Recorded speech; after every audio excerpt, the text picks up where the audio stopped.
era, né, há algum tempo atrás, né? E na realidade esse mundo ainda existe, mas ele tende a mudar ou deixar de existir ao longo do tempo. Então é o seguinte, a gente chegou no momento de quem é culpa? Um momento crítico, as pessoas discordando, né?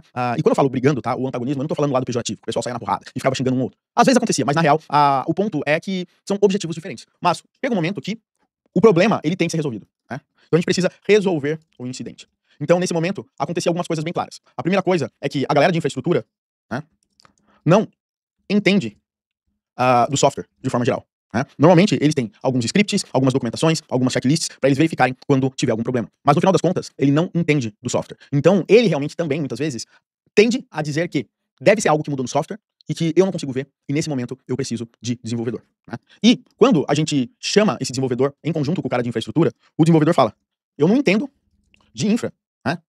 Talvez possa ser o banco de dados, pode ser servidor, configuração e etc. Então, tem um gap de conhecimento muito grande entre essas duas áreas. Então, nesse momento, esses caras batem cabeça, sentam juntos e aí até conseguir chegar na solução. Então, eles resolvem esse problema e daí, né, nessa hora, vai ter uma discussão, né, obviamente, no bom sentido, pra sentar junto, entender. E quando essas duas coisas acabam se juntando, né, normalmente o problema ele é resolvido mais rapidamente, independente de qual área. O grande ponto é que se a gente perceber nos dias de hoje, às vezes o problema que acontece no software, o problema não necessariamente é um bug do desenvolvedor ou uma forma errada de como a pessoa operou o software. Às vezes acontece que nem um efeito cascata, né? Às vezes o problema realmente é dos dois. Uma configuração, uma mudança que o desenvolvedor fez, que gerou um pequeno bug, e esse bug não era visto em produção, não estava na checklist do cara de infraestrutura, ali pra ele não trazia nenhum log, não trazia nada, e aí, de repente, o que acontecia, o cara de infra também ele não tinha essa capacidade de entender configurações, etc. Muitas vezes o que ele tinha é um arquivo jar do Java que ele subia, fazia o deploy, e daí a coisa era pra estar funcionando. Então, eles resolviam esse incidente, falando, o problema estava nessa configuração, e essa configuração não conseguiu ajustar no servidor, e alguma coisa desse tipo. Então, o que acontecia, eles resolviam esse incidente em conjunto. O problema, tá, é que o tempo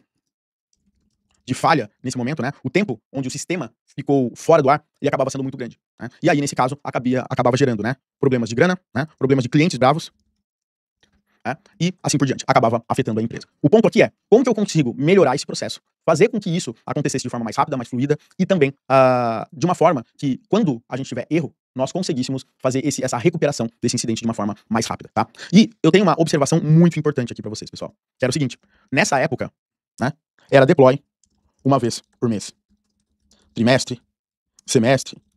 Ou seja, o deploy não acontecia, na maioria das vezes, diariamente. Era toda uma preparação pro famoso dia do deploy, que as coisas iriam acontecer. Então, isso acontecia, e já tinha todo esse problema, quando um deploy, às vezes, acontecia. Agora, imagina nos dias de hoje, onde a dinâmica e a tecnologia ela é ainda mais utilizada do que antigamente, onde acontecem muitos e muitos deploys, né? Então, você olha o Mercado Livre, 10, 15, 20 mil deploys ali por dia.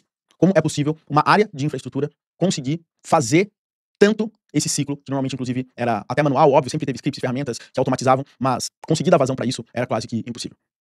Mas chegou um dia que isso acabou virando insustentável. Então, vamos pra outra parte do nosso vídeo, onde eu vou falar, né, trazer a ideia do DevOps, pra você entender realmente, de verdade, o que é o DevOps, e depois, em seguida, o que a gente faz, a gente traz alguns exemplos, e depois a gente vai pra outro momento, que é o famoso momento do SRE. Fechou? Então vamos nessa.